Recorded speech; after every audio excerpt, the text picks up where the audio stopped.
New York City has played host to some of the greatest sporting rivalries in the world, from Giants-Cowboys. We hate the Cowboys. They don't like us, we don't like them. To the Subway Series. That sucked!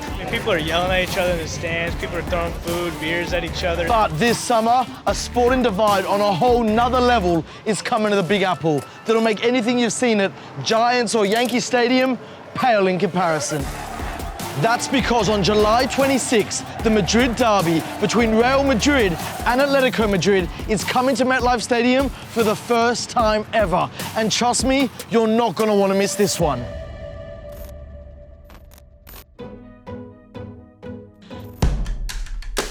One of the really special things about the Madrid derby is, unlike most rivalries where both sets of fans want to insist they're the bigger, more glamorous club, when it comes to the Madrid derby, on one side, the Atletico side, they're happy to admit that they're almost always the underdogs. In part, their identity is built around the idea that they are not these guys. They're not the other side of the city. They are not the big glamorous team. They want to be less than Real Madrid, but they also want to be more because they think it's more genuine. They're kind of like that family member that keeps messing up, but then you keep giving them chances and think they're going to turn the corner, and then they keep screwing up. I mean, I would be lying to you if I told you that winning is not important. Of course it is important, but it's not the only thing. La afición del Atlético nunca ha pedido al equipo ganar, sino pelear por ganar.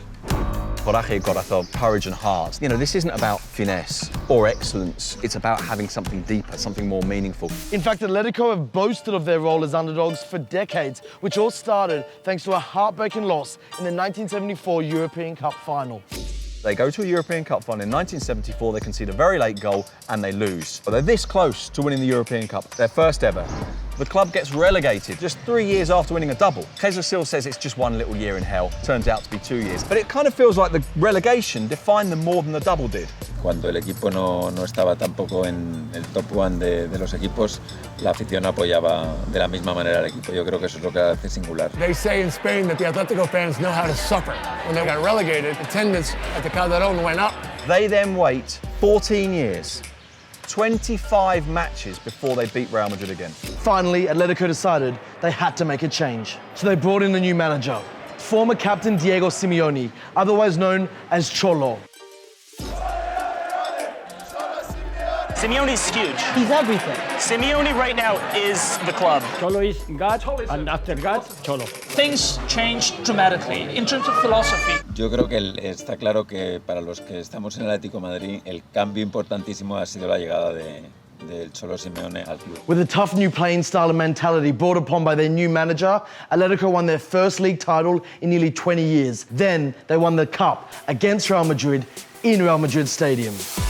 Once again, they created a nickname for it, Cholismo. Un equipo no siempre gana y hay que disfrutar del momento, partido a partido. Diego Simeone's kind of power of personality, because of his charisma, what's essentially a cliche becomes a philosophy. And people say, this defines us. We're the team from the barrio. We're the one who are going to fight day after day after day. And then in the European Cup, otherwise known as the Champions League, the same tournament where their bad luck started, Atletico made the final for the first time in 40 years. Where of all the teams they could have played, it was city rivals Real Madrid. 2014 was cruel. It was against a city rival. We had won the league, and we were seconds away. They made the final 2 years later again. And once again, it was against city rivals Real Madrid, where this time they lost on penalties.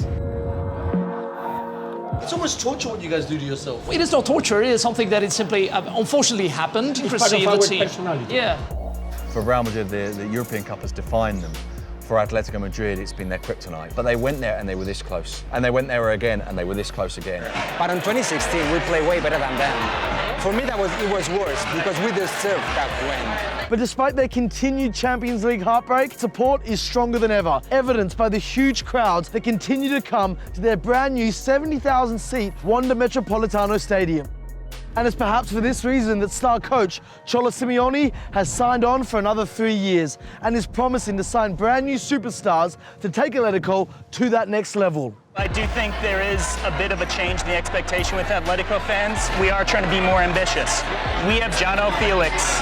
Simeone has proven he can develop young players. I think that's good business. Before a Cholo, Atletico have about 20,000 members, socios. Now, Atletico has 125,000 socios, more than Real Madrid. 15 years ago, this, for someone his age, was almost impossible. Ahora tenemos la suerte que combinamos las dos cosas. Peleamos por ganar y ganamos, con lo cual estamos en, yo creo, el mejor momento de nuestra historia. How Cholo Simoene builds on Atletico's newfound success is anyone's guess, but the first evidence of it will be at the MetLife on July 26th for the first ever Madrid derby in New York City. But more on that in the next episode.